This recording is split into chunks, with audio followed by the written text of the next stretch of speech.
Hi, I'm Olivia. Hi, I'm Maggie. And this is Girls Talk Film. This is a podcast about movies. Every week, or sometimes every other week, we pick 3 movies that share a similar theme, genre, tone, type of character, and we compare and contrast. And this week is dance, movies about dance. Yes. I think the original concept was movies about dancers. Yeah. And then, dance just sounds way better as a title. Yeah, I was like, well, why wouldn't we just do dance then? Yeah. But I feel like our movies are better represented with movies about dancers. Agreed. Yeah.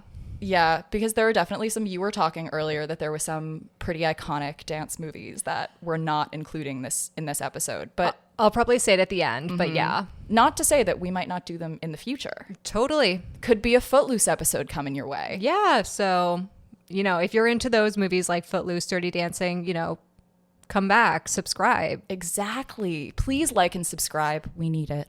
Do you dance? What's your history with dance? Do I dance? Yes. Like, can I dance? Not really. Well, okay. I really like to dance. Mm-hmm. Like, you know me. I hate going out to a bar and you just stand there. It's like, the worst. In college, when like our sorority sisters would be like, we're going to go to, this house and go to the party. I'd be like, oh, so we can stand? Oh, so we can just go stand all night? No, like, play good music. I want to dance. I want to move around, especially when I'm drunk. Yeah. But I wouldn't say like I'm a good dancer by any means. I just kind of like do a little two-step. And as far as like professional dance, like the only actual official dancing classes I've ever taken are tap dancing for like 2 months. So I do know a quick little time step. And then like I was a theater kid. So like basic musical theater, box step. Yeah, box step, some hands. Yeah, jazz hands, maybe a plie. Ooh, okay. I don't know what that fancy. word means. It's French. I know it's something in ballet, so maybe I'm saying it wrong. It's when you basically like you bend your knees and like lower yourself down. Okay, so yeah, I can do that technically. Yes. What about you? I did ballet when I was really young. I don't know for how long, but when I was like a little kid, and I think same. Yeah, and I really didn't like it. I remember the not liking it. Okay. I do love to dance at a party, though. I can. No, same. Oh yeah, it has to be in the right circumstances. The music needs to be good. I need to be at a certain level of drunk, and in a good enough mood. Definitely an interesting group of movies. 2 that I had seen, 1 that I hadn't seen. I'm sure you can guess. If you've watched any of our podcasts, I'm Olivia, sure you can guess which ones I've seen and which one I haven't. Which ones you're fans of and which one is a total, stranger to you. So we watched Climax, Suspiria, the Guadagino Suspiria 2018 remake. Not the 70s version. Not the 70s version, even though I'm a fan of the giallo aesthetics, even though I wouldn't say that like script-wise that's my favorite. I've actually movie. never seen that one. I'd recommend it just to watch it. Okay. Like I think you should, like I think it's worth a watch. I probably will at some point. And it looks freaking incredible. Like it's a beautiful, beautiful film. I've seen a lot of colors. A lot of colors, and Guadagino just said no. Guadagino said absolutely not. Yeah. And the other movie we watched is Magic Mike. Crazy. I had never seen that either. There was a bit of like whiplash going between these 3. Oh, totally. Like, they're very unique movies just on their own. Yeah. But watched all together, especially with this like perspective of dance, they take on such an interesting role. Like, I don't know how to describe it. So the first movie that we're going to be talking about is, surprise, surprise, my favorite out of the bunch, Gaspar Noé's Climax. It came out in 2018. It premiered at the 2018 Cannes Film Festival, and it was distributed by Wild Bunch and A24. It received a limited release in France in September 2018 and a limited release in the US in March 2019. So this is a French language film. Yes, it is. This was my first time watching. You have tried to get me to watch this and recommended it a lot. For literally years. Yeah, this movie title has not been a stranger to me. Olivia's brought it up many times, but the way you described it, not like you did a bad job, but it just didn't like. That's fair. This was the kind of movie where I was like, too weird, not my vibe, because I feel like that's our dynamic. Like, I like a weird, and then you take me to like the depths of weird, and I'm like, no, too much. Like, bring me back to like classic, fun, uplifting movie. But I really, really liked this movie. I was shocked. I kind of knew you would. I know, and that's why, like, again, every time Olivia shows me a movie, I'm like, yeah, I liked that. Yeah. I mean, listen, sometimes I have my misses. I like to think I'm decent at giving recommendations. No, you are. Like, if I get a sense of someone's taste, I can typically give a good recommendation. This is one that, like, I've known you would like this. I really liked it. And I liked it. I mean, we'll get into it, and I think you'll do a better job explaining than I will. But the visuals in this movie are great. But I was surprised how much I liked the plot, because the plot goes in a direction I was not expecting. No. And I really, really liked it. It's a very structurally strange film. Oh, yeah. And in our kind of plot breakdown, we've broken it down into sections. The film is told in 4 completely distinct sections. And each of them kind of builds upon the other. And it's, I don't know, halfway through, you're like, this is disjointed and strange. And then by the end, it's like, no, that works. Like, this has all come together really nicely, actually. Yeah, it's actually crazy how well it all comes together. Agreed. Considering how, like, jolting like the cuts are when they do cut. I totally get that Gaspar Noe is not for everybody. He is a very abrasive filmmaker who apparently was actually very bothered by how popular this movie was, because he thinks that art should challenge you, and he thinks that anything that's too popular is like bad. Sounds so like right up your alley. I know. And listen, I don't love all of his films. This, I think, is such a perfect Climax is, in my opinion, like probably like his magnum opus. Like, I think that this is the kind of film that he shines in. So we open in the winter of 1996. A professional French dance troupe led by choreographer named Selva, who is played by Sofia Boutella. Yes, who is the only actor in this movie. Really? All of the other, it's films about a dance troupe. Every single dancer is played by a dancer, not an actor. She was the only actual working actor that was cast in the film. Crazy, because given the performances. Yeah, crazy. So choreographer Selva and manager Emmanuel, who is played by Claude Gajan, I'm going to guess how you say that, Mall. Again, a lot of these actors are French or European, so if I'm saying the names wrong, I'm sorry. And I'm not even going to attempt the accent. It's going to be embarrassing. That's just embarrassing for both of us. It's borderline offensive, so we're just not going to do it. So the dance troupe, Selva, and the manager, Emmanuel, have been living in this empty school building to rehearse their new piece before they go on tour. After completing this like final rehearsal of the dance, the group gathers for a party, and the film is told through 4 very distinct but sequential segments. Yeah. So first off, the end credits roll at the beginning. Yeah, that really threw me for a loop. Yeah, it's weird. Yeah. Kind of a weird choice. Apparently, Gaspar Noé just wants people to leave the theater the moment the movie ends. So he's like, let's get the credits out of the way now. Honestly, I kind of appreciate it because as like a person who does film stuff, like it's nice that everyone is credited before the movie starts. So people are actually really paying attention. No, it's honestly, you're so right. So after we see the end credits roll, we then jump to the interview section. So this is about like a 10-minute sequence. Yeah. Where we get to watch each of the dancers being interviewed, presumably for like admittance into the troupe, like presumably as part of their audition. Yeah. And the interviews are shown on a kind of vintage TV screen. And next to the TV, we see DVDs, books, film, magazines, and all of these are his references. My first note is, Olivia, that's your film shelf. Yes. I was like, that's in Olivia's apartment. Like, no, fully. But I do kind of love that he's fully just telling you right even kind of before the movie begins what the references are. Right. So he has Suspiria, 1997 Suspiria, Possession, Harakiri, Eraserhead, Taxi Driver, Salo, it's very, it lets you know right up front what you're in for. Yeah. We watch each of these dancers answering different questions, and we kind of get a sense of their personalities and backgrounds. This is really like exposition. Yeah. But it's done in a pretty clever way. I and thought so. It's done in a way where it's not like super like obvious. Yeah. Like I much prefer something like this where it's kind of like it's part of their audition process, and these would be things that you would like kind of answer in an audition.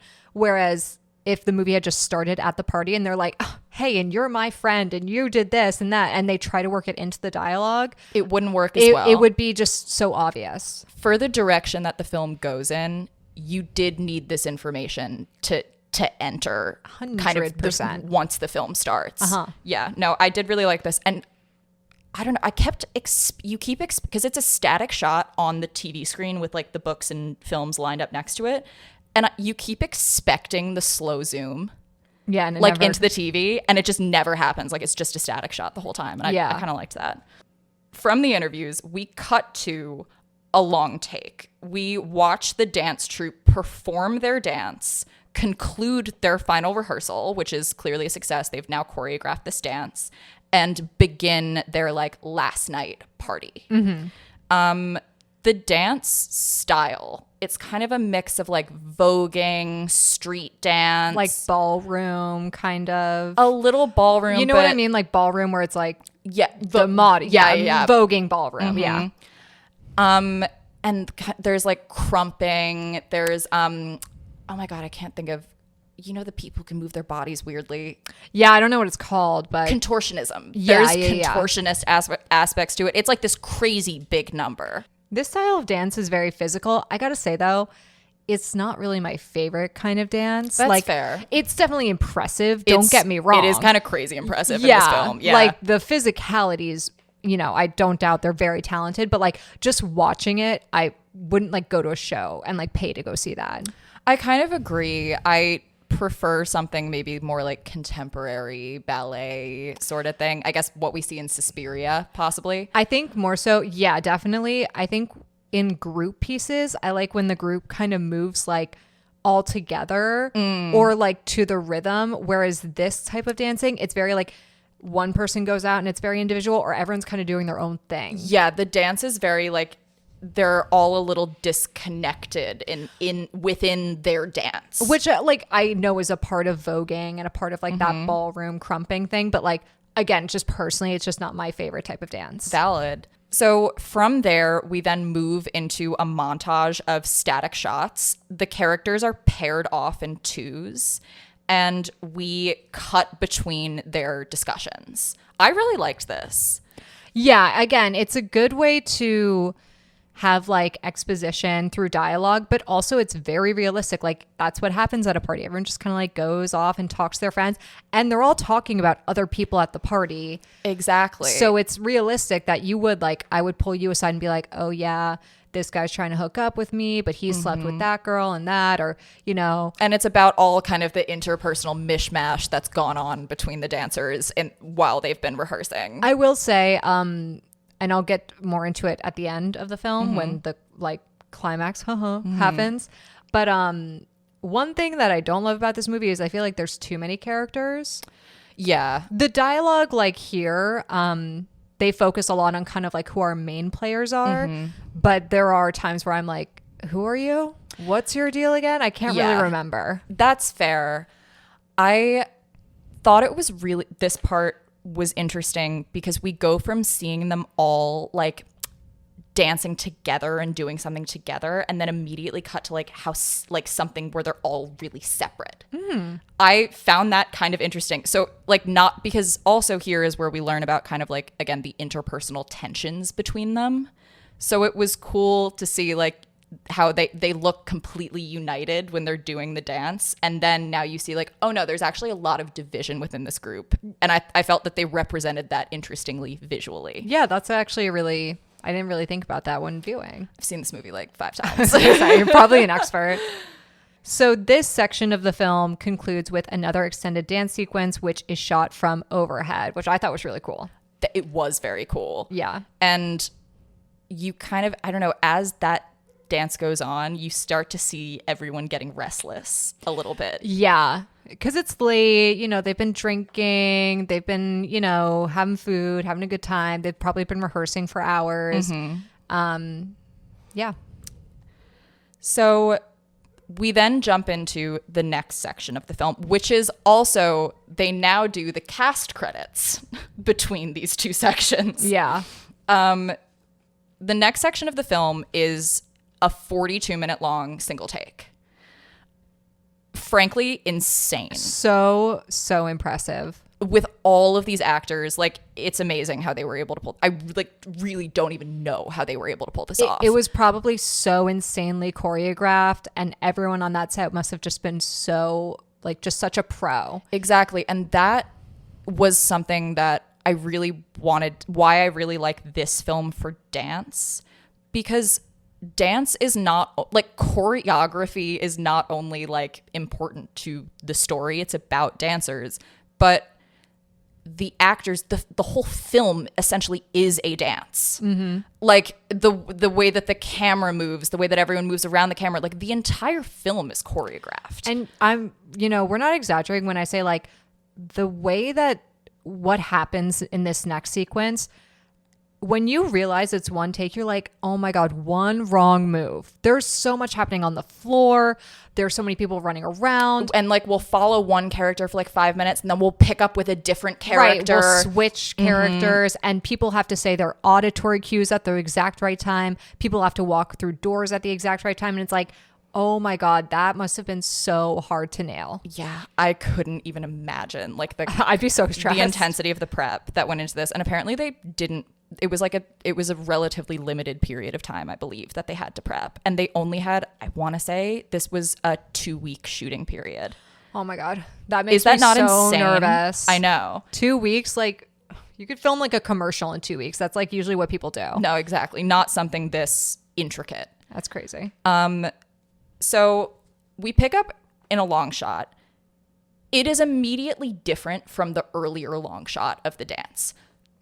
In that shot, the camera is gliding. The camera is light and free and smooth. Immediately now, we're a little handheld. Well, because shit's about to hit the fan. Exactly.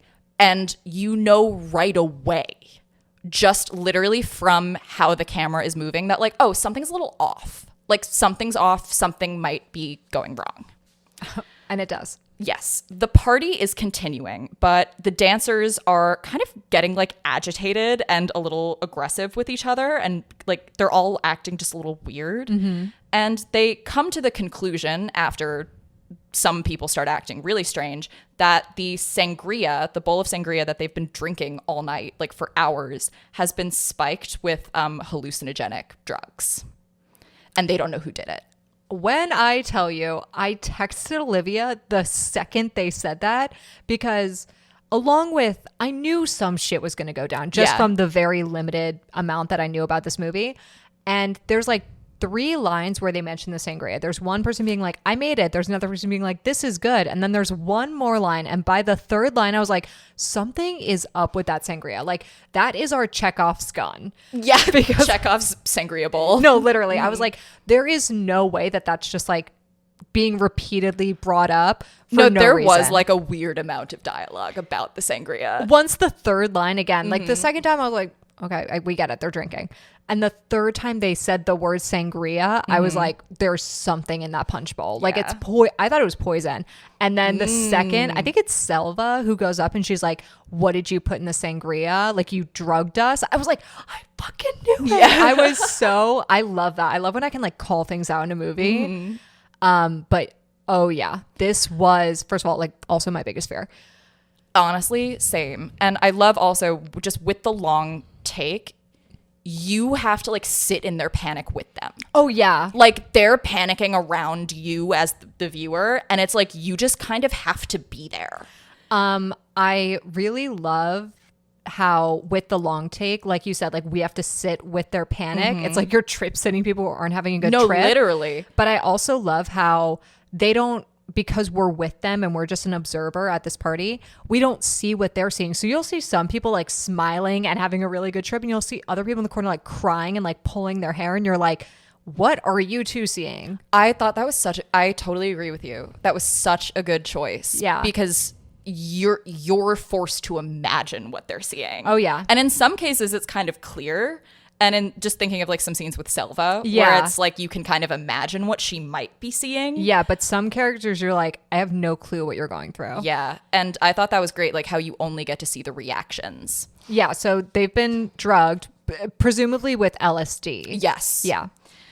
So Emmanuel, who's the manager of the dance troupe, sees her little son, who's like 5, Theo, like sneaking sips of the sangria. He thinks it's juice. Yeah. Yeah.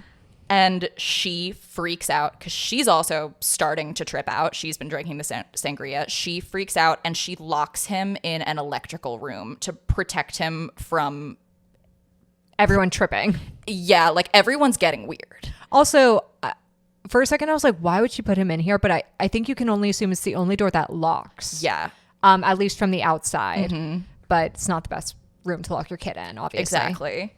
So as the drugs effects are starting to intensify, everyone is getting like really agitated, really paranoid.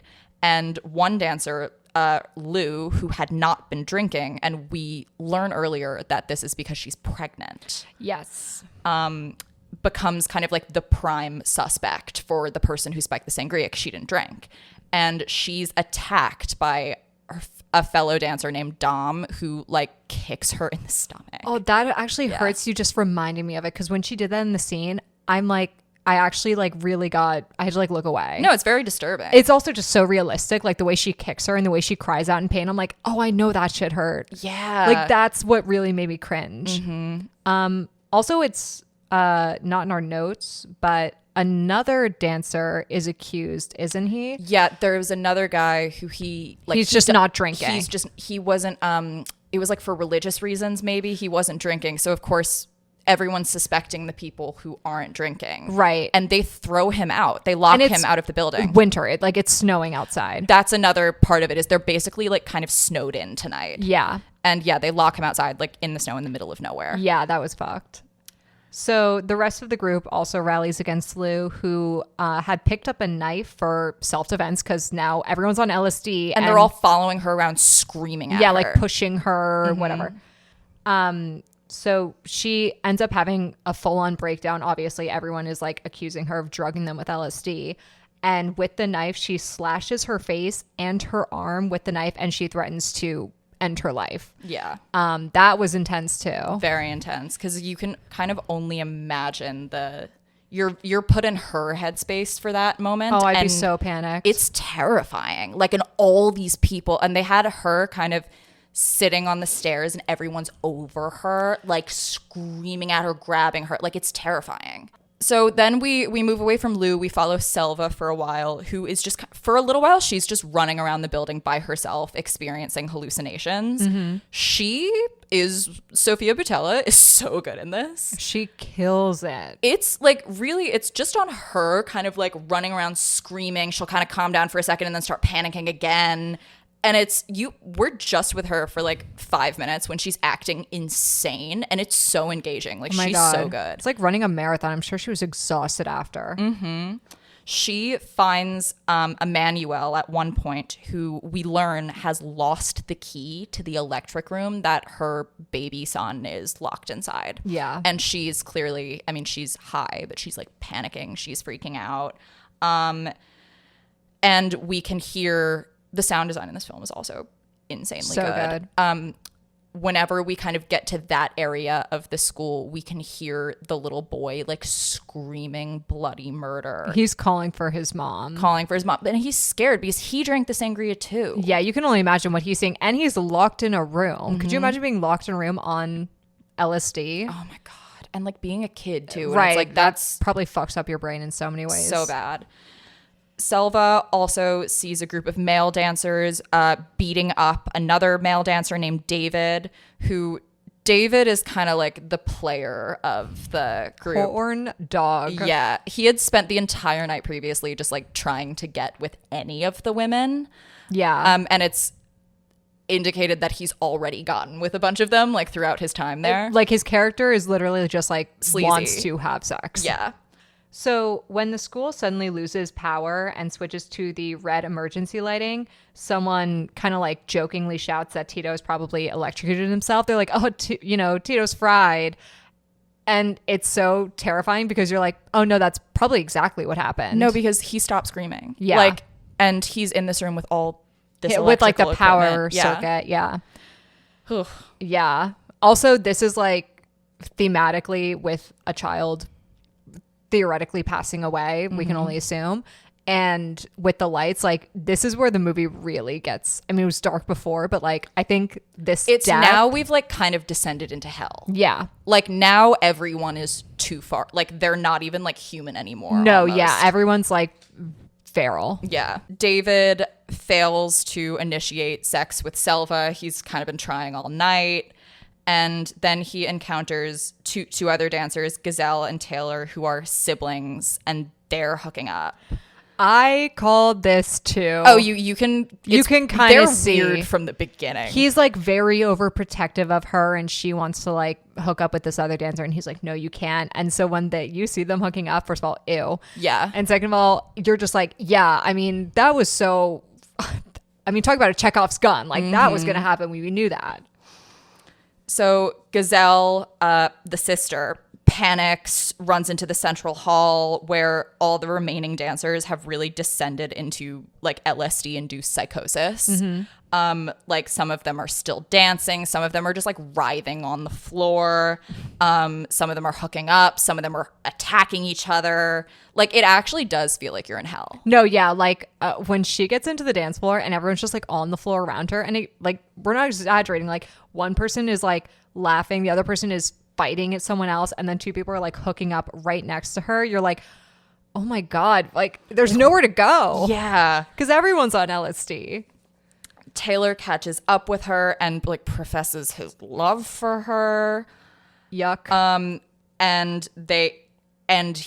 As he's like talking to her, she literally is like starting to have a seizure. Yeah. Taylor takes her back to his room. David is attacked by another dancer. Like it's just chaos. No, it's awful.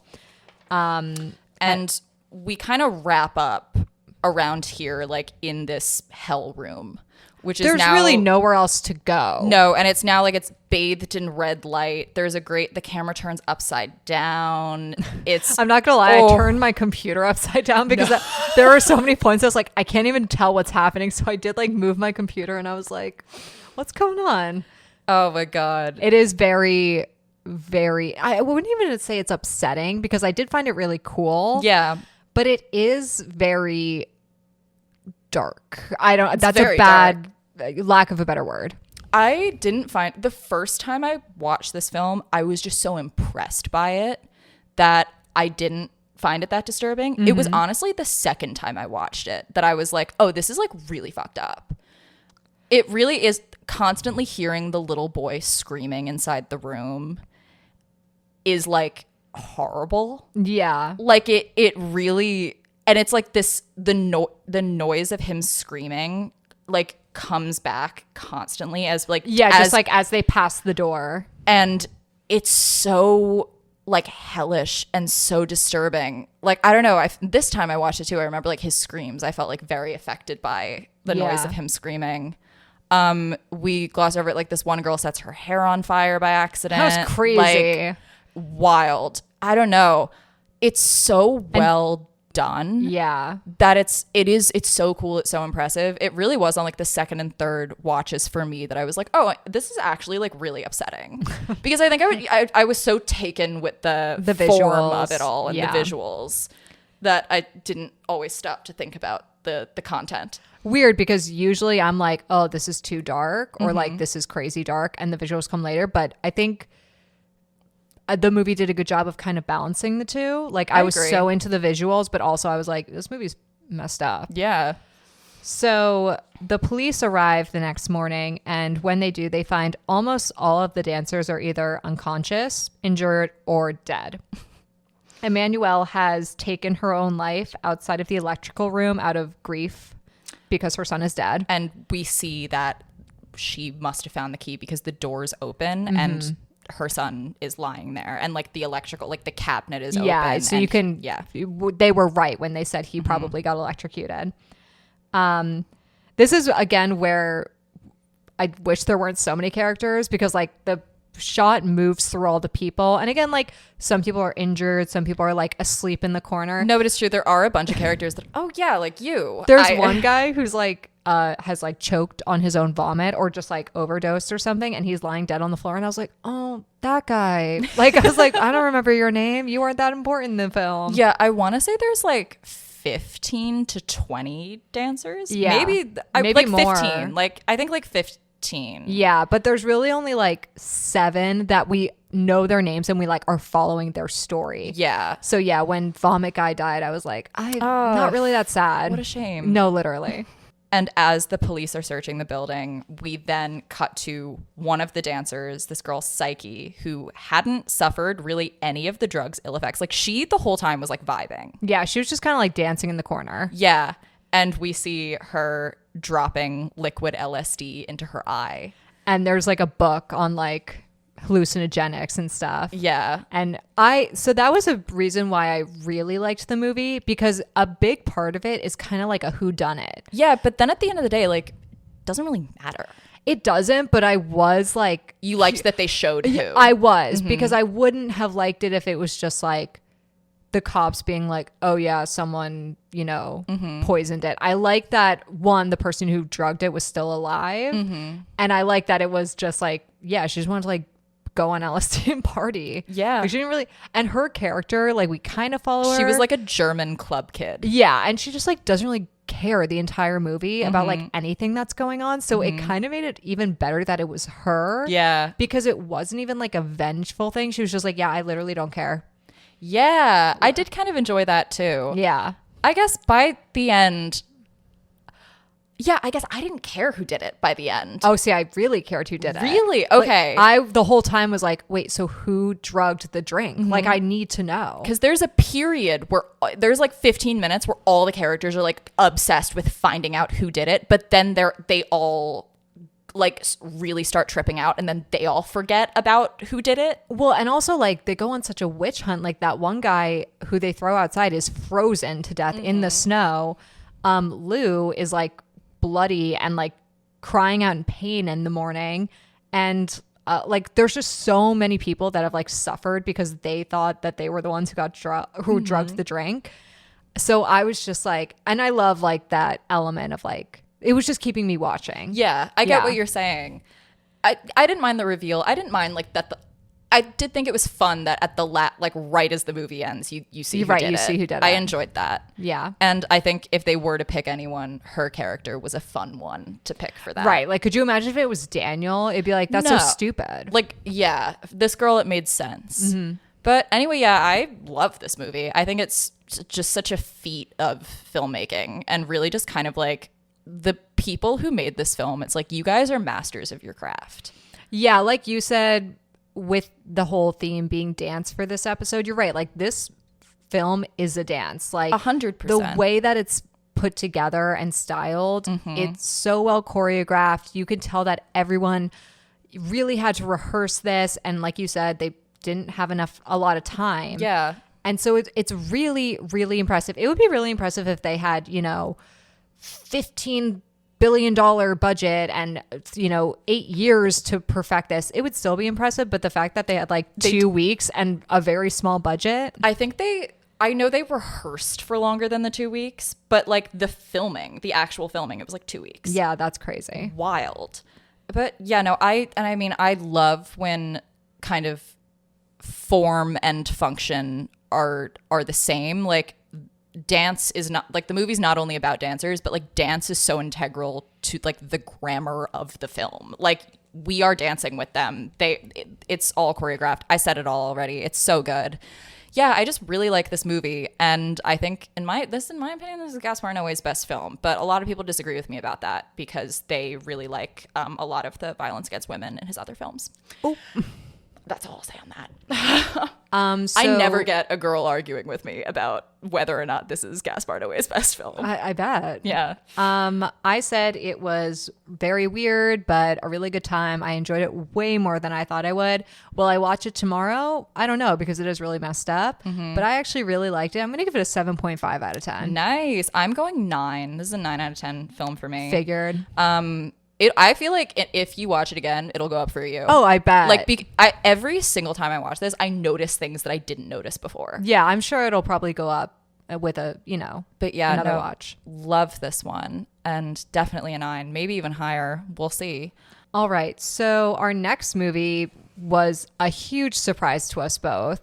It is Magic Mike. It was made in 2012. It's a dramedy, and it was directed by Steven Soderbergh. Who knew? But okay. When his name popped up in the credits, I was like, oh, okay. Very popular director, by the way, for those who don't know. Just so random for this movie. I know. I'm kind of curious as to I'm upset that I didn't look into how this material found him. Yeah. Because I know Channing Tatum, who is the star of the film, the titular Magic Mike. Yes. He had a lot of input on the script. He produced it. This is apparently based on his experience working in a sexy male dance establishment, like Chippendales, basically. Yeah. When he was 18.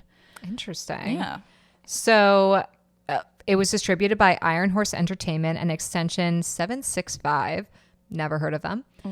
Received a wide theatrical release in June of 2012, and it grossed $167 million worldwide on a $7 million budget. Crazy. This movie was a hit. I knew it was a hit, but first of all, $7 million is a very small budget. Yeah. And I guess obviously I was 12 when this movie came out, so I wasn't going to the theaters to see Magic Mike. I remember Magic. I remember the trailer. Yeah. And I guess I just didn't realize what it was. I think we both were in that thing where I thought it was this sexy comedy, kind of almost a spoof of strippers. Okay. Where it's very much not. Yeah. I think I thought it would be 50 Shades of Grey. And it's like an indie drama. Very similarly, I went into this expecting male showgirls. Yeah. And that is not at all what this is. No. This is more aligned maybe with something like Boogie Nights but even that's not really a great comparison. What I mean to say is that this is a character drama. Yeah.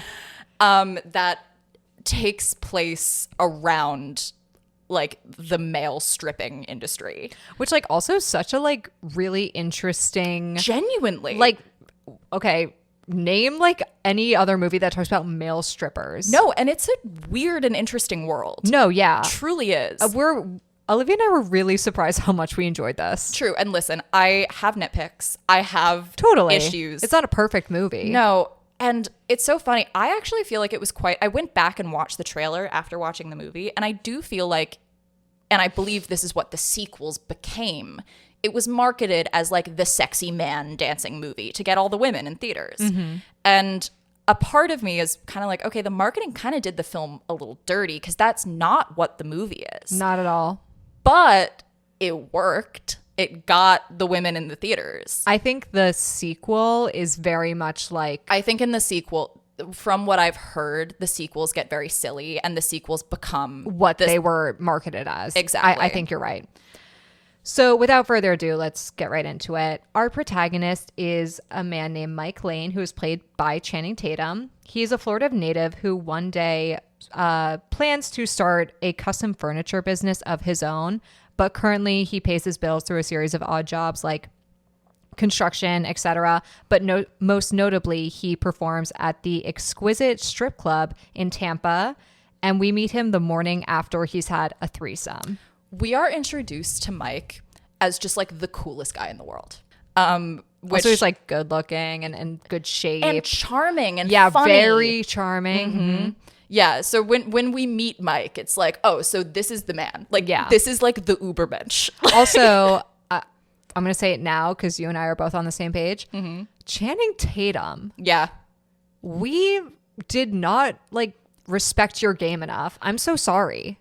Truly, I never got Channing Tatum. Me either. I never got him as an actor. I guess I've never really thought about him like in a way that he was attractive. Like he's a good looking guy. I just never like. Yeah, he's typically played those like leading man and like rom-coms and romance movies, and I just personally don't really find him that sexy. So I was like never really into it, and I never really was into those movies he was in either. Same.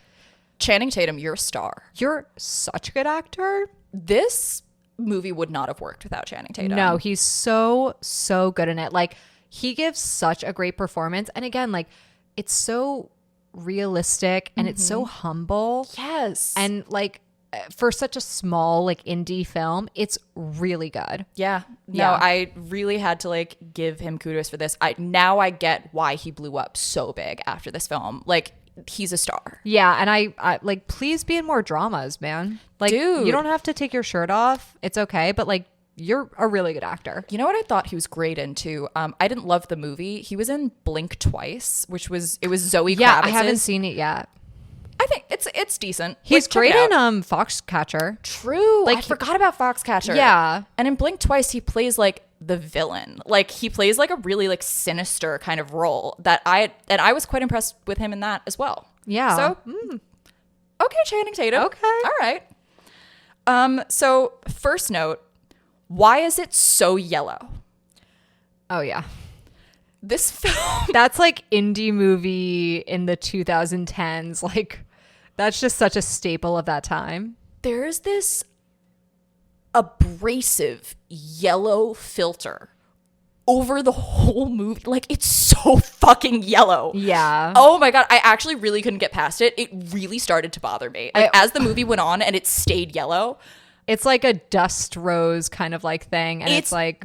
It's yellow when it's always yellow. Like the sun doesn't look like that. Like nothing looks like this. I think they were like, well, Florida...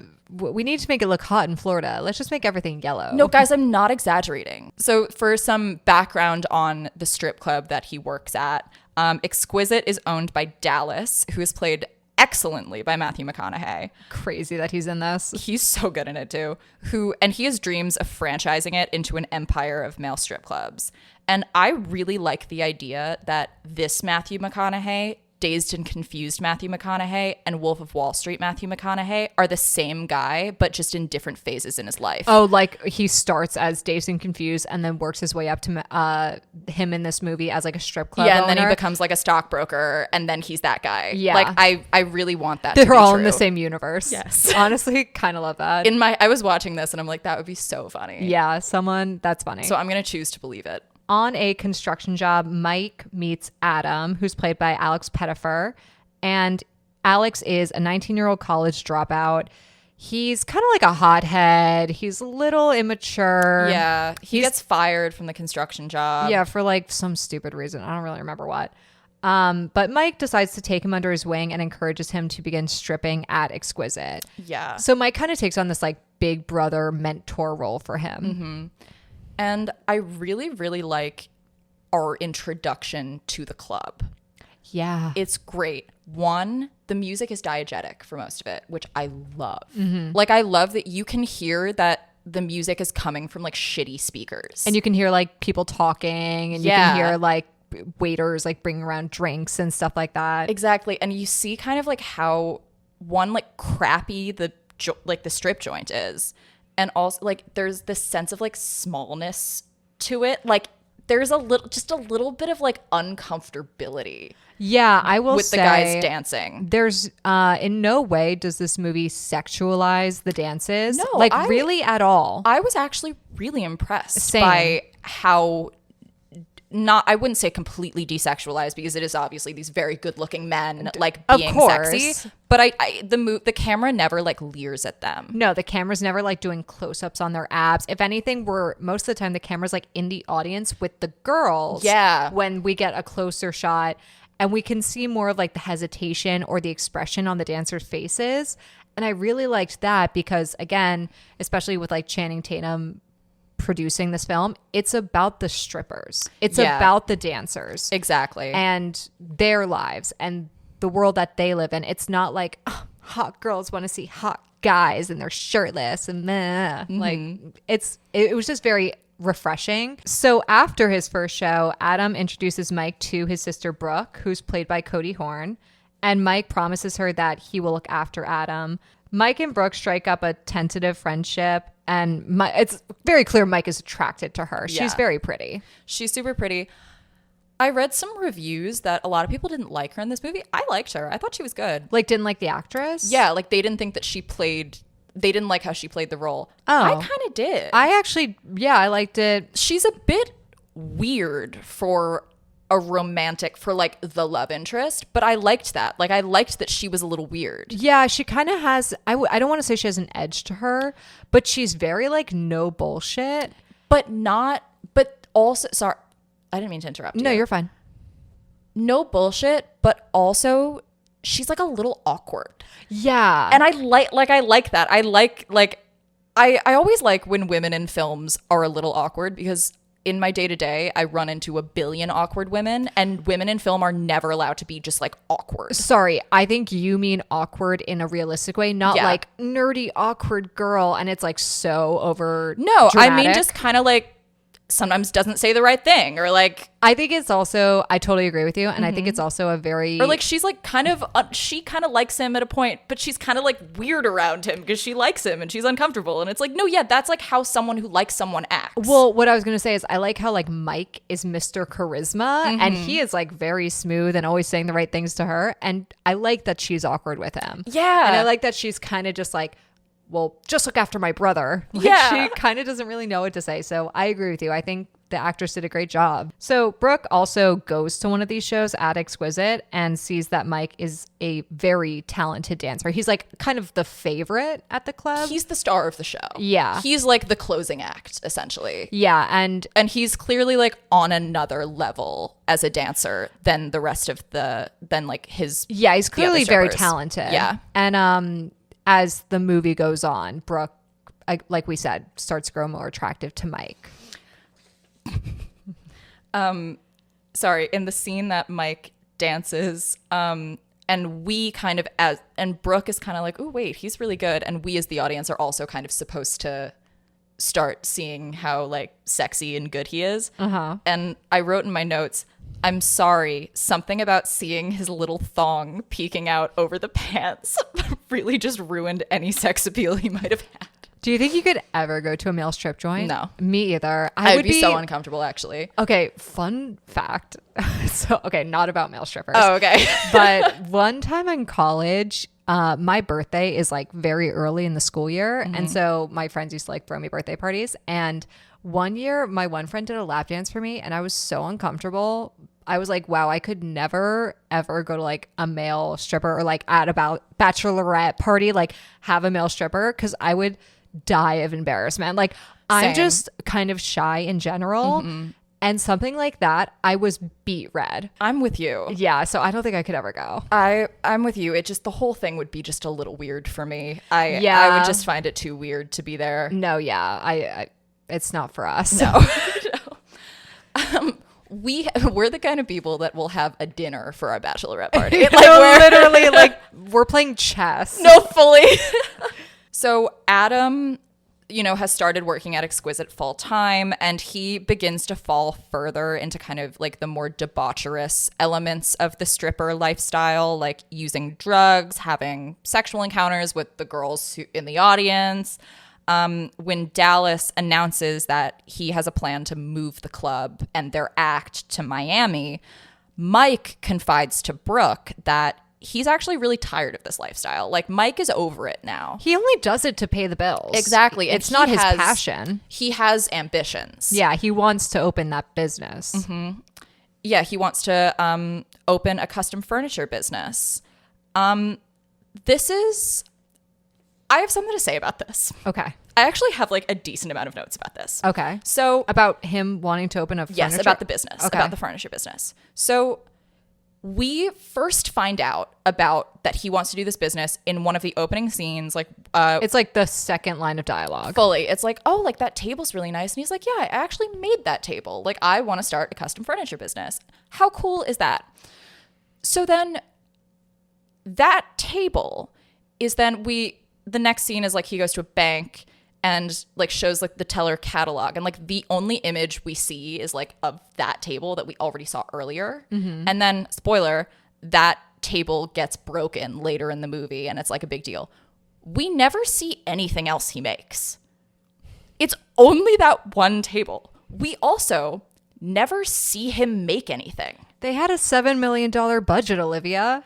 I know, but like we have to just keep hearing about that he has this passion for making furniture, and it's talked about constantly, but we never see him actually doing it. It would have been great to have a ghost type of like molding the pottery scene where it's like him and Brooke, but they're with like the hammer. Yeah, like shaving down the wood.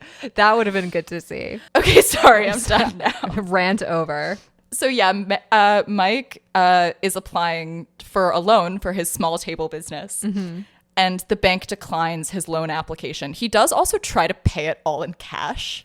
Yeah. Like he tries to put the deposit in Yeah. Like he opens a briefcase of cash. It's so shady. Yeah. I mean, he is a stripper. Yeah. So no, like I get why, but I'm like, I see why they the said bank no. said no. Yeah. Yeah. Totally.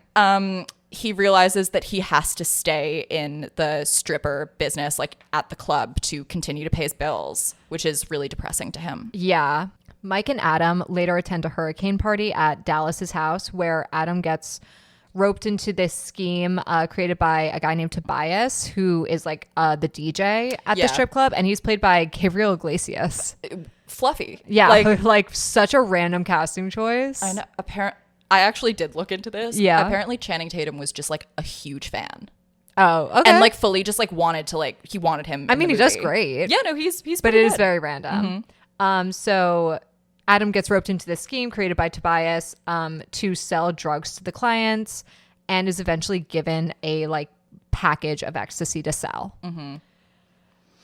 So Adam has like really started to use drugs regularly, and Mike begins to notice some of Adam's reckless behavior.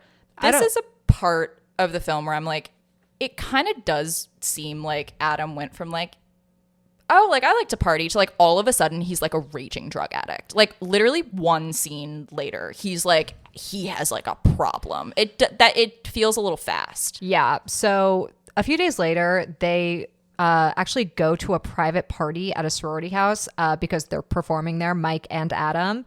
Adam brings the drugs with him and gives a young girl an ecstasy pill, like a girl at the sorority house. And this causes a fight between him and this girl's boyfriend. Like he comes up and he's like, my girlfriend's tripping out. Did you fucking give her something? And then they start fighting. Adam and Mike are forced to leave without the drugs.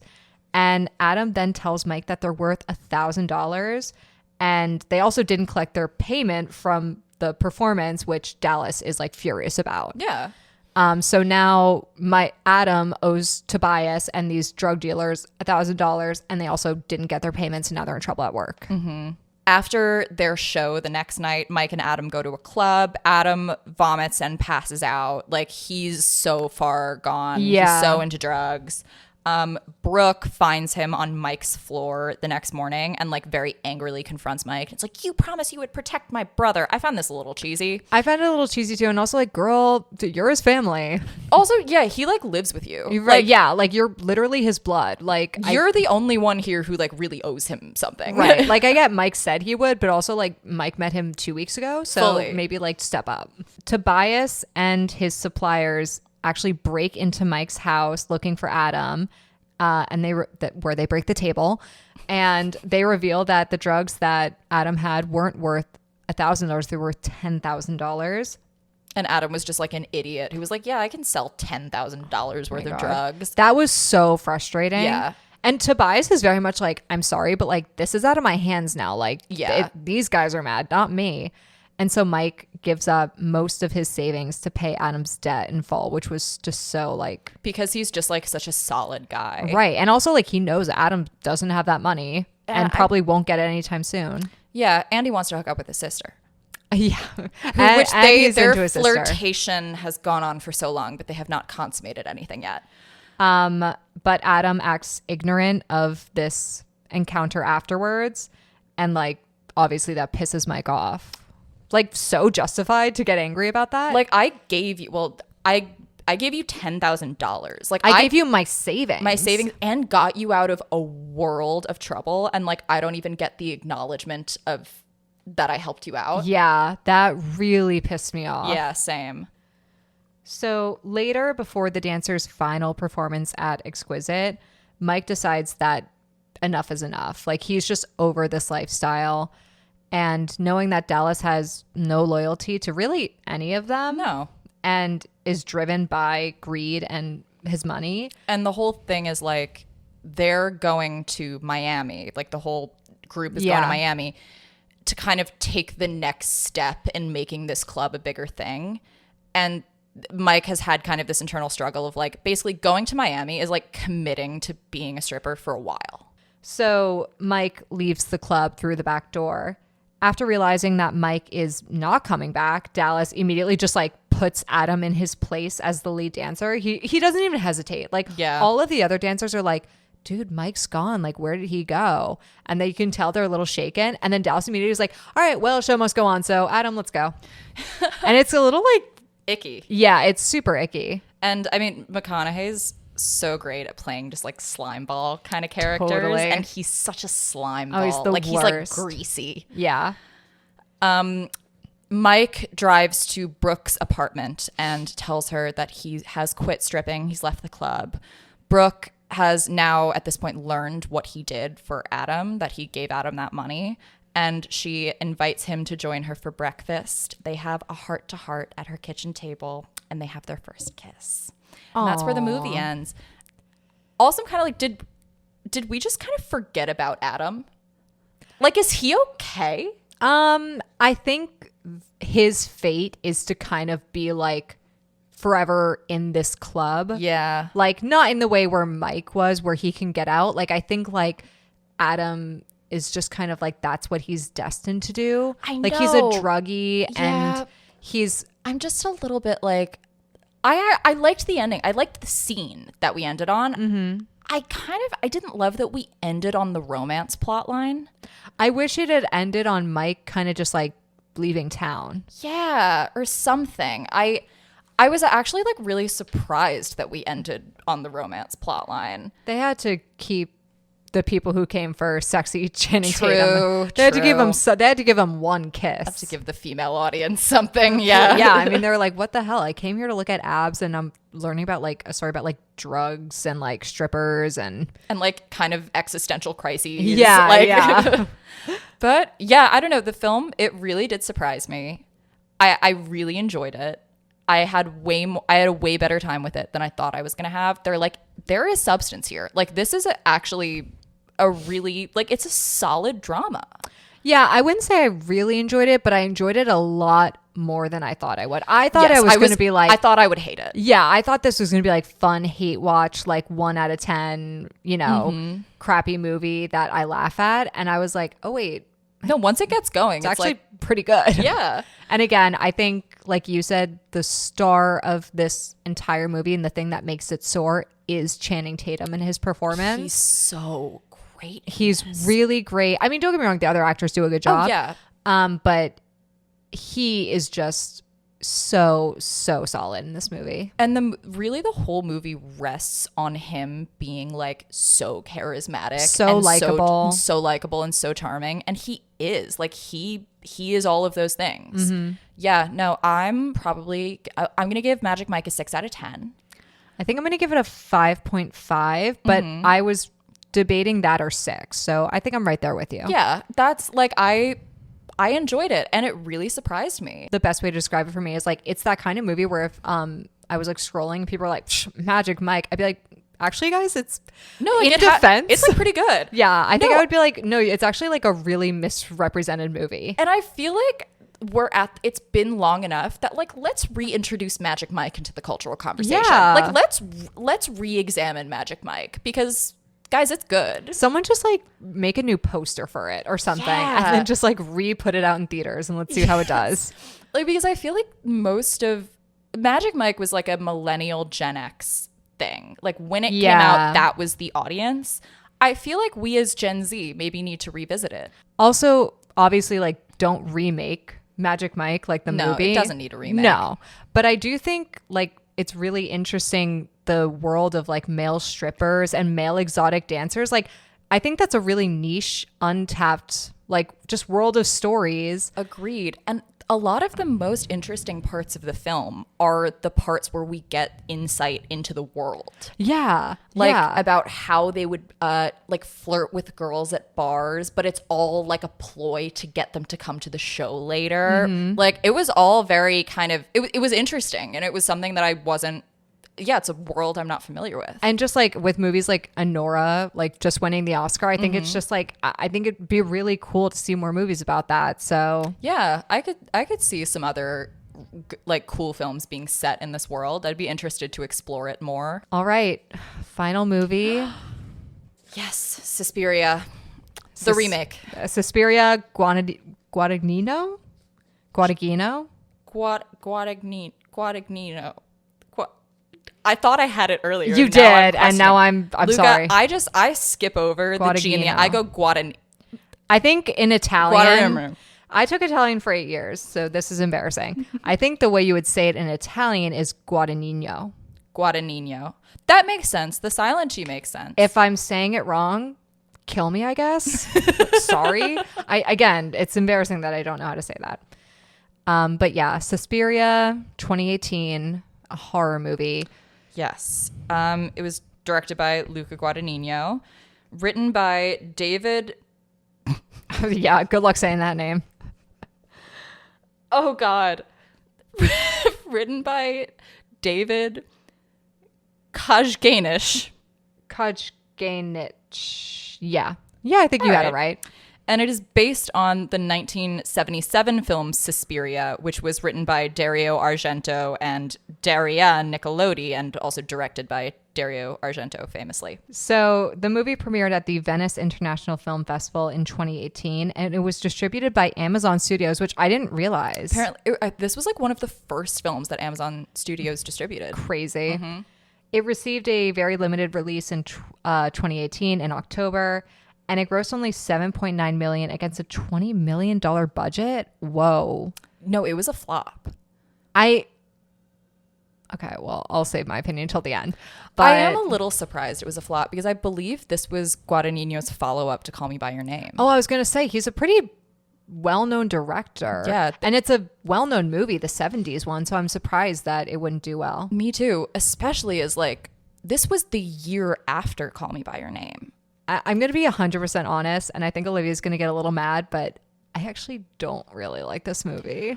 I'm not going to get mad. This isn't like a one that I enjoy. That I like the movie, but it's not I'm not like favorite. mad that you don't like it. Okay. I can get why someone doesn't. I'm kind of curious why you don't, though, because I feel like this is very up your alley. It is, and I'm surprised that I don't like it too. I've seen it twice. The first time I saw it, I was like, oh my gosh, so great. And I watched it with my family, and they were like, that fucking sucked. I don't think it sucks, obviously. Yeah. But watching it this time for the podcast, my two biggest things about it, first of all, I think it's beautiful. So good. It looks I love the good. style. I love the visuals. The production design is great. Its production design. They really go hard with the 70s aspect. And I really, really love that. That is like probably my favorite thing about the movie. Yeah. The film takes place in the 70s, by the way, in Berlin. And there's a lot I really like about it, but the two things that really keep me from liking this movie are one, the first two acts are so slow. So slow. And I get what they're doing. They're building tension, Maggie. To me, there is no tension. To me, it is just like building. And I feel like it's not really building towards anything, which is crazy. It builds to that girl getting mangled. Well, I actually really love the last 45 minutes. And this goes hand in hand with my first point, but I also don't think the movie's scary.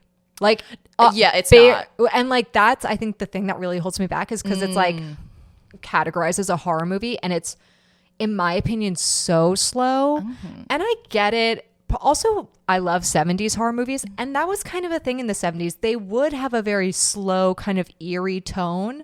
So I think it was kind of a stylish choice too. But in my opinion, like, this movie, really nothing happens until the third act, and then I get super into it and I really like it.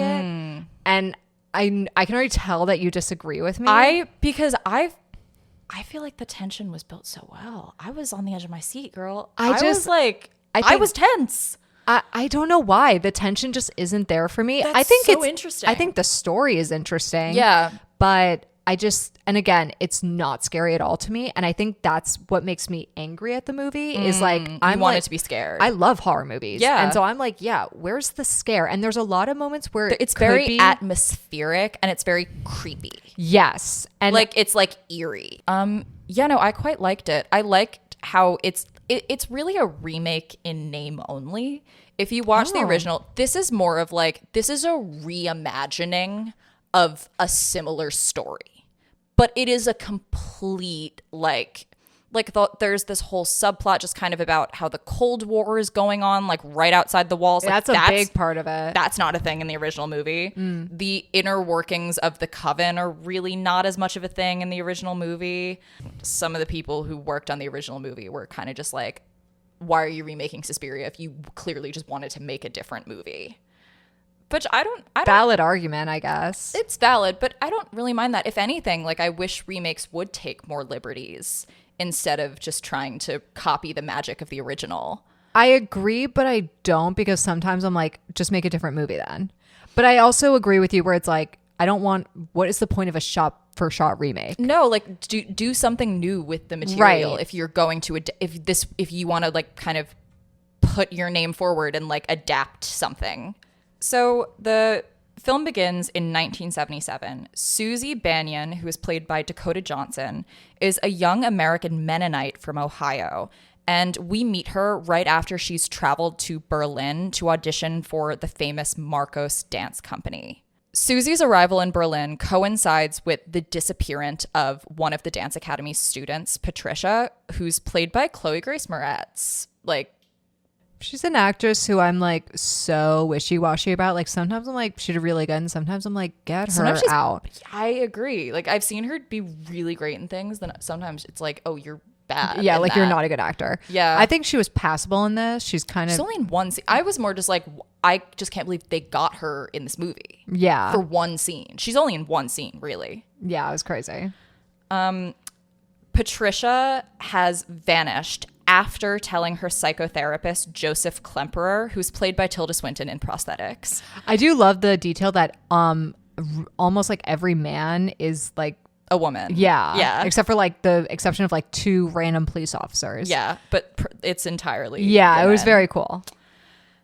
And she had just told her psychotherapist that the academy is controlled by a coven. And that's actually the opening scene of the film, is her telling her psychotherapist, like, they're watching me, they're witches. It's very unclear, though, if she's being truthful or if she's just, like, paranoid, like, in psychosis. And he kind of is leaning towards, you're crazy. Yeah. But yeah, that's the scene the film opens with. And then once Susie gets to the academy, we discover that Patricia has vanished. Mm-hmm. So Susie's audition is so good that it attracts the attention of the artistic director and the choreographer. Her name is Madame Blanc, and she's also played by Tilda Swinton. Tilda Swinton plays 3 characters. Crazy. Susie is admitted to the company and befriends her new roommate, and her roommate's name is Sarah, and she's played by Mia Goth.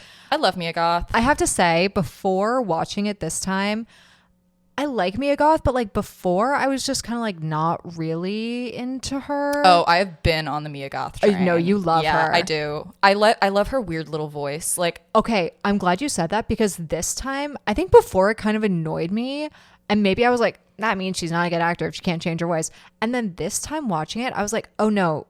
First of all, she is a really great actress. Yeah. But I was like, it's like a staple. Like, that's her thing. She has that little weird voice. I love it. I think it's so cute. It's so cute, but I love when actors have that. Agreed. Like when they have like their thing. Mm-hmm. And so I was like, you know what? I've been hating too much. Mia Goth, you're great. Yeah, no, and she's great in this. Yeah, she's a great actress. She's like really good in this.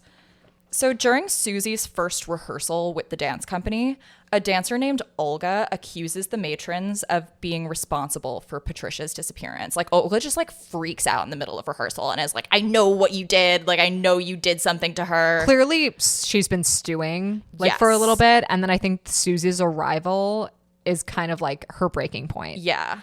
Of like, oh, and now you're like replacing her. Right. She runs out of class and attempts to flee the school, but finds herself trapped in a mirrored room. So cool that I mean, room. this whole scene is... You have to admit this whole scene is awesome. This whole scene is... I don't know how they filmed it, and I love the magic of it. Like, I don't want to know how they filmed it. Right? It's in... I would assume CGI. And like, they would have to have CGI'd the cameras out. The room is entirely mirrors. Mirrors, yeah. Like, there's nowhere for the camera person to hide. So she gets trapped in this mirrored room. Rehearsal is resumed upstairs. And Madame Blanc kind of instructs Susie to perform this like very aggressive dance. And her movements begin physically affecting Olga downstairs. So like Susie like throws her arm out and Olga is like thrown across the room. It's by, almost like, an like invisible force. It's like telekinetic like force. Yeah. Like, and it gets so gruesome. I actually like it gets towards the end of the scene, I've actually never seen it. I have to cover my eyes. Oh, it's I have to watch the screen like that, like It's with my hand up. so gruesome. It is for people who don't like gore, especially like bones breaking.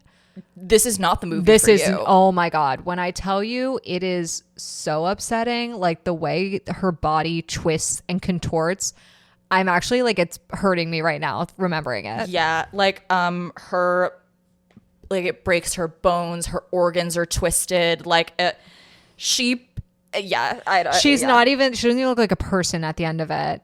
She also like what's the like herself and it's because like, her organs, like your bladder is like, one of your organs. Yeah, and she's like drooling and I can't do it. That's horrible. Very cool, the effects though. Oh, it looks so real and it looks practical. Yeah, I'd have to assume almost all of it is. How did they do it? She broke every bone in her body. She shows up to the premiere in like a full body cast. Yeah. So several of the Academy's matrons come into the room and she's like not even a person anymore. And they just stick hooks into her and pick her up and drag her out. Oh, that hurt too, because I didn't think they'd actually show it going into her skin. Mm-hmm. Oh, and they show it. Oh, yeah.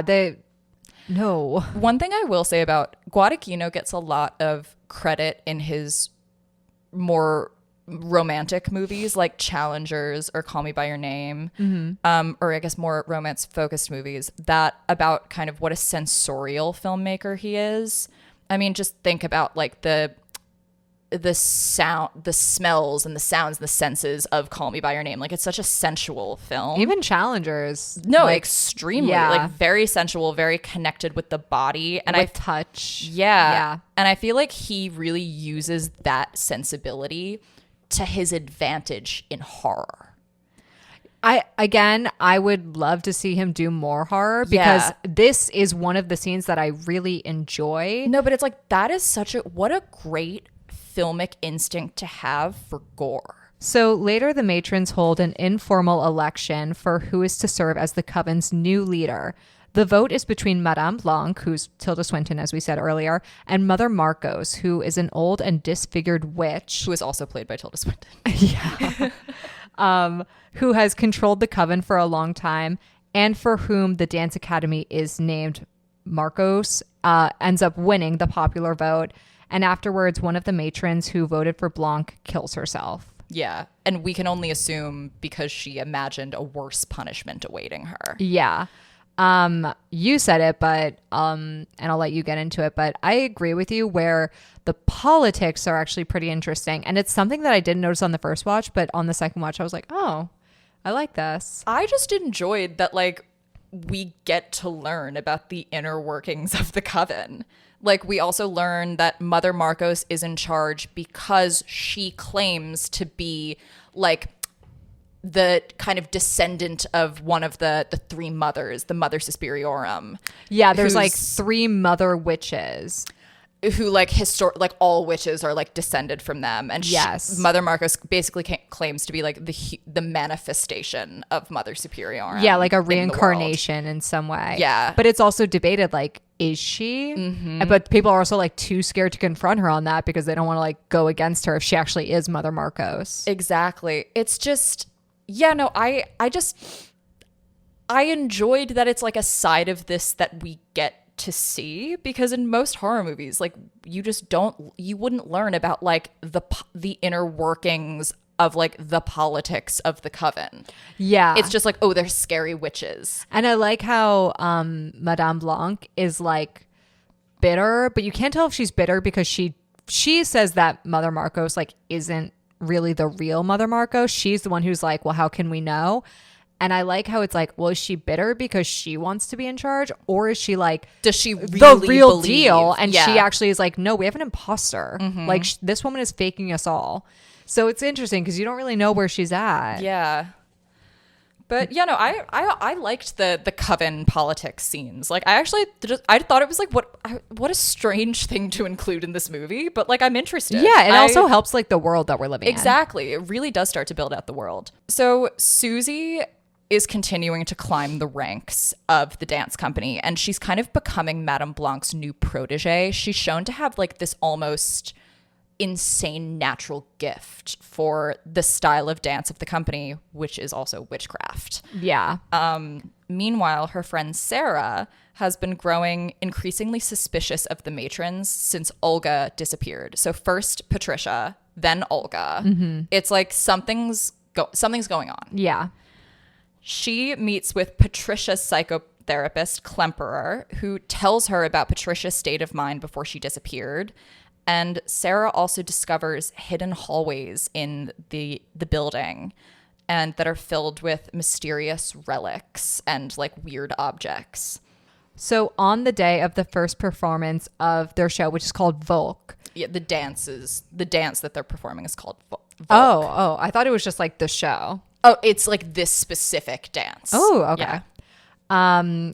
Which the psychiatrist, Patricia's psychiatrist, is now attending. Because he's just kind of like, there's whatever's going on, like something weird is going on. He's kind of like, I don't think he believes that they're witches necessarily, but he believes that they had something to do with Patricia's disappearance. Yeah, and then he's learned now that another girl has disappeared. Yes. Like, whereas before, Patricia was a bit of like an activist in this like Cold War setting that's kind of in the background. So they thought that she just like went off with the resistance group. yeah. But now he's kind of like, maybe this witch dance troupe does have something to do with it. So while on the day of the performance, Sarah explores a secret passageway and finds Patricia and Olga, who are both alive but severely disfigured. This was freaky. I'm not going to lie. This scene is like the scene I was looking forward to. This is where I really start to like the movie. Yeah. This scene is scary. Yeah, it's scary. Sarah tries to run away, but falls through like a hole that just appears in the ground. Yeah. And breaks her leg. I forgot she broke her leg. I have that in my notes. I forgot how graphic that leg breaking scene was. Oh my God. It's maybe the most graphic leg breaking scene I've ever seen in a movie. Yeah, it's awful. It is disturbing. And the way she like howls in pain. Oh, Mia Goth is such a good screamer. She's so good. So with Sarah missing and like directly before like she's in her show costume. Yeah. Like when she finds this passageway. They're literally about to go on stage. Yeah. The other dancers decide to just begin the performance of Volk without her. Like they don't really have a choice. And midway through the dance, Sarah just emerges from the wings and joins them. And she seems like she's like in a trance-like state. Her eyes are like cloudy. Yeah. So we Yeah. can assume that the witches did something to her to make it so that she can go on and perform. Didn't they like do something to her leg too? Like her bone is like just like they put skin over her bone or something. Like that. Because obviously her bone's not like sticking out on the stage. Yeah. But once the dance ends, like immediately after the dance ends, I guess like the spell breaks and Sarah just like collapses to the ground, like screaming. Yeah, so the next day, Susie then attends a celebratory dinner with the matrons that they're holding for the end of the show. I love Susie like sitting at that table. And Susie She's is girl now, bossing. Yeah, like her and Tilda Swinton, Madame Blanc, have been getting closer. Susie is becoming aware of who these women are. She also kind of knows that she is like Powerful. And I feel like she knows she's kind of like going to be set up for something soon. Yes. Like she knows that she's like being like groomed for something important. So The next day, this is the part of the film that I was like, did we need this? No. And this is the thing that like happens within the first 2/3 of the movie where I'm like, oh my God, this movie's so slow. Yeah, this part I was like, we could have done without this part. We see Klemperer going on a walk one night and he's approached by his long dead wife. Well, he just thinks she's missing. Well, he's German. And it was during, and I think he's supposed to be, him and his wife were Jewish. Yes. And during World War II, like 20, 30 years ago, yeah, 30 they were years separated. Ago now, they were separated and she's presumed dead. But he always held on to the hope that maybe she was alive. Mm-hmm. And then he just sees her like in the park one night. Yeah. And just randomly. And like kind of immediately accepts that you're back and you found me. Yeah. She tells him that she faked her death after fleeing the Nazis and then started a new life in England. They go on a walk together until Klemperer realizes that they've arrived right at... This part is eerie. This part is scary. Again, yes. After Sarah breaks her leg, I like the movie a lot. Yeah, because it gets scary. This was a great scene. And like he realizes they've walked up right outside of the Marcos Dance Academy, and then he turns around and she's not there. She's just gone. And then we see one of the witches just run at him, like screaming, grabs him and drags him inside. Yeah, I did kind of enjoy that part, but I'm just like, they're bringing his wife back. Like, okay. I mean, it just felt all a little drawn out when it's like it could have just been like a freaking sleepwalking scene or something. Like, why couldn't it just be Patricia? Like 10 minutes. Yeah. Like, yeah. That's what I mean. Like, I cut the whole thing with the wife. I'm not joking, guys. It takes up so much in the movie, and I just don't care. It really does. Yeah, he should have just been like seen Patricia and seen her walking and tried to follow her, and then he's at the dance studio. Yeah, that would have been enough. That could have gotten him there. Because really, rewrite. No, I'm kidding. Because like narratively, with our actual main characters, the only purpose that the wife serves is just to bring him to the dance academy. Yeah, it's just because like he's so happy to see her. He just is walking with her, not realizing where they're going. Yeah. And then he realizes and then she's gone. So after the dinner that Susie was at with the matrons, she returns to the academy and is led to a chamber where Blanc and the other matrons await with Mother Marcos. And we learn that Susie has been prepped to basically become a vessel for Mother Marcos, who's like lived for hundreds and hundreds of years and correct different bodies. Me if I'm wrong, but Patricia was supposed to be the vessel. That's what it was, but she kind of broke under the mental strain of it. And where Susie has shown to have like this crazy aptitude for witchcraft. Also, Klemperer is there, but he's incapacitated. Yeah. Yeah. Klemperer's there. Sarah's there. The other Patricia and Olga are basically there. Everybody's there. Everyone's there and they are in pain. Yeah. So to begin the Sabbath, the matrons disembowel Sarah. Ouch. But Blanc senses that something is wrong. Hesitant to proceed, she is nearly decapitated by Marcos. I really like this scene, and I really like Madame Blanc, because you can tell she's a real one. Oh, yeah. Like, she's like, something, like, this isn't how this is supposed to go. I feel something off. And then her head basically gets cut off. Yeah. That was freaky, too, that effect. So as Blanc is bleeding out, Susie reveals that she is Mother Suspiriorum. So she is the reincarnation of one of the three mothers. Who Mother Marcos was pretending to be. Yes. Like, Mother Marcos was pretending to be Mother Suspiriorum. And that's like the whole reason why everyone followed her. Yeah. So she is there, Susie is there to claim the academy and eradicate Marcos because she's a phony. Mm-hmm. Susie then summons the spirit of death. This was like scary, but this like, is when I'm like, okay, it's we're getting a little silly. Yeah, it's like campy almost. Yeah. Like this like black demon, just like almost like a goat kind of like demon, like shows up and he's like naked and he just like F shit up. Yeah. So she also at this point, everybody is naked. Yes. Everybody. Even the psychiatrist is naked. So Susie summons the spirit of death, and the spirit of death kills Marcos and all of the matrons who voted for her. I liked this scene too, where like you see them vote for her and then the spirit of death is like dink and they just like explode into blood. and only spares the people who voted for Blanc because Blanc is not an imposter. So the following day, the Academy resumes operations as usual. I think all the girls are like under a trance because all the girls are there and they're dancing. But then the next morning they're like, oh, I don't remember last night. I must have gotten drunk. So you can only guess that they're just all like blind to the witchcraft. I believe so. The movie kind of insinuates that. Yeah. So meanwhile, Klemper, the psychiatrist, who was spared but now has been confined to his bed after seeing witchcraft and death and demons, is visited by Susie. Susie apologizes for her coven's actions and basically is like, I'm sorry, like they're not supposed to do that. They treated you unkindly. And then recounts to him what actually happened to his wife, who died in a concentration camp. And with this part was sad. Although I don't like the story about the wife, it was kind of sweet that she does this for him. I liked that we see that Susie is like a benevolent leader of the coven. Yeah. Like I like that that's established in this scene. Yeah, me too. Then she tells him that she's going to erase his memories. She touches him and he starts seizing. And when he wakes up, he doesn't have any recollection of like the coven or his wife. Which kind of a good thing, honestly. Yeah. And that's how the movie ends. I like it. I like the movie. I think that the one thing I was kind of just like, all right, is there's a lot of, how do I say this like gently?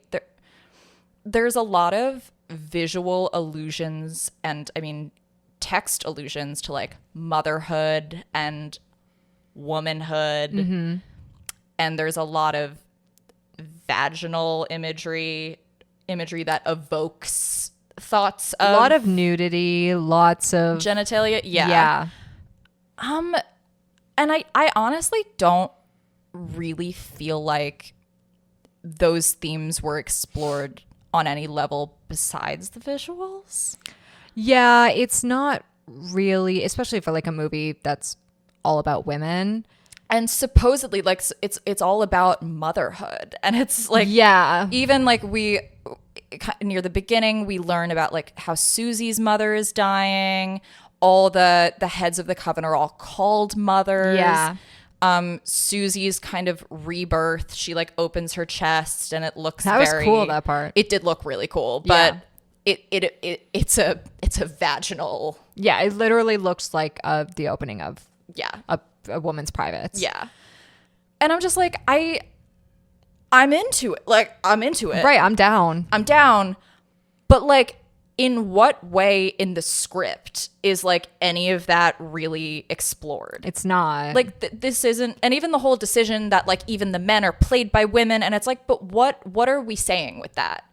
And I'm not mad at it. I'm just kind of like, I'm not really getting the connection. I always took Tilda Swinton playing the psychiatrist as kind of like it's part of the witchcraft kind of thing. Like kind of like even not everything is what it seems. And also kind of like even when you think that they're not there, they are there in some sort of subtle way. Wait, I like that better. I do too. But then there's like regular policemen in the movie. So True. You're like, it felt a little like, are we trying to be like this kind of feminist movie about like womanhood or motherhood? Like, are we trying to say something? And listen, maybe I need to watch the movie again. Like maybe there's some subtext or some actual text that I didn't pick up on, but I just felt like there was a bit of a disconnect between all of that imagery and then the actual story. I'm in complete agreement. Look, again, there's a lot I like about this movie. I absolutely love the style of it. It's beautiful. I live for the 70s, especially 70s horror. It scratches such an itch in my brain. The shots and the costumes and the just everything about the cinematography is chef's kiss. I think the color palette is excellent. So good. I think the performances are all really solid. Even Dakota Johnson. It's probably my favorite Dakota Johnson performance. Yeah, I mean, I don't think she's super amazing, but I think she's pretty good. I think she's good, especially in the lead role. Yeah. I think she was the right person for this role. Yeah. Like this was a good one for her. I think the dance is really cool. The and dance I love is very cool. Okay. I kind of take back what I said earlier. I do love how like the witchcraft is all through the dance. But again, I do wish that I saw a little bit more witchy stuff. That's fair. That's fair. So in a dance episode, I think it was cool to see like, you know, Susie doing the dance and then Olga getting like thrown around. It's just a clever way to integrate the two. Yeah. Again, I just wish it was a scarier movie because I went into this being like, yes, horror movie about witches. Like, and I feel like witch movies are so like, you know, few and far between. Yes, and we will be covering witches. Yes, that will soon. be a future episode. So I guess I was just like looking forward to a really like scary artsy movie, and I just wish the scary was there a bit more. I think that's completely fair. I really liked it. I'm honestly like the technical aspects of it and the performances really like I can't give it anything less than like a 7.5. In my head, it's like a very solid 7.5. I totally respect that just because personally I was so bummed this watch. I'm going to give it a 5.5. I'm sure I'll watch it again someday and I think it'll go up probably, but just this particular watch, I was really let down with how slow I found the first half. But yeah, no, decent week. Kind of a weird week. It did kind of feel like Whiplash going from like Climax to Magic Mike and then to Suspiria. Like felt very all over the place. Yeah, I like the idea of dance as something kind of powerful. And I feel like all three of these films showed dance as having a level of power.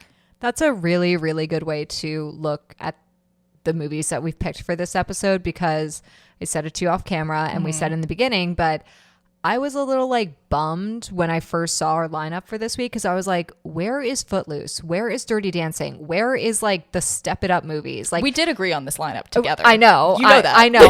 I'm being a little bit of a hypocrite, but I think just like I was looking at it and I was like, there's so many like classic dance movies. Yeah. That you know, kind of just like appeal to a wider audience. But also, I think you're right. And these movies have a lot to say about how dance impacts the person. Yes, like a lot. And three completely different types of dance. Oh, yeah. In all of these. Magic Mike, sexy man dancing, sexy man dance. Climax was like crumping, voguing, ballroom very style. Modern. And then Suspiria, it was like contemporary ballet inspired sort of. I think it was kind of like a form of contemporary ballet.